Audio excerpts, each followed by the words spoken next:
As we approach the end of 2019, South Korea still has three major diplomatic challenges to be solved, and what happens next could really set the tone for 2020. So let's check in on these challenges, starting with Seoul's ongoing conflict with Japan. On the plus side, we're set to see South Korean President Moon Jae-in hold direct talks with Japanese Prime Minister Shinzo Abe later this month.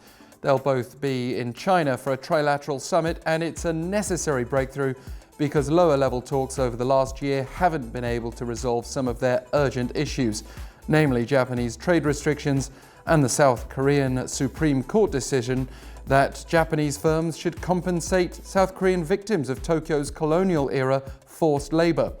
We expect some progress because Seoul only conditionally put off the cancellation of its military intelligence sharing pact with Japan last month.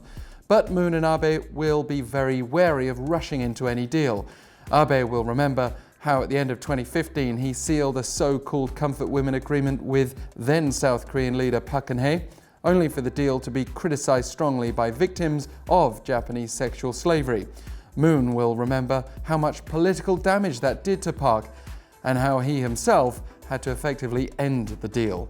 For now, a good outcome would be to just normalize trade ties. The US will be watching its allies closely, but Seoul has another big problem with Washington.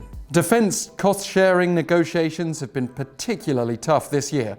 Under their current arrangement, Seoul is paying the US $870 million for Korean civilians hired by US Forces Korea, the construction of military facilities, and other forms of support. But the Trump administration has reportedly demanded that South Korea increase its contribution fivefold. It flies in the face of expectations here and places the alliance at risk. President Trump this week questioned whether to even keep American troops stationed in South Korea. It can be debated, Trump said when asked by reporters in London if it was in US national security interests to continue to have 28,500 troops stationed there. And his comment came just before the two sides opened their fourth round of negotiations. The US has denied that it's actually threatening Seoul with a troop reduction, though, so perhaps this is just another case of Trump talking tough. And he's certainly been doing that with Pyongyang this week. The North Korea denuclearization question remains one of South Korea's main diplomatic hurdles. With the North's year-end deadline for the US to come up with an acceptable proposal, Pyongyang has also been applying plenty of its own pressure.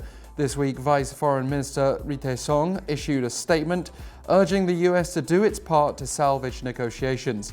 Amid their dialogue stalemate, the North has warned it will seek a new way in 2020 if necessary. It is entirely up to the US what Christmas gift it will select to get, Ri cautioned.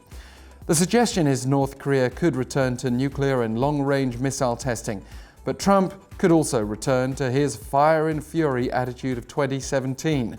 He's already again hinting the US may use military force against North Korea if necessary, insisting, hopefully we don't have to use it, but if we do, we'll use it. And if that were to happen, Seoul's challenges would be replaced by a whole new one.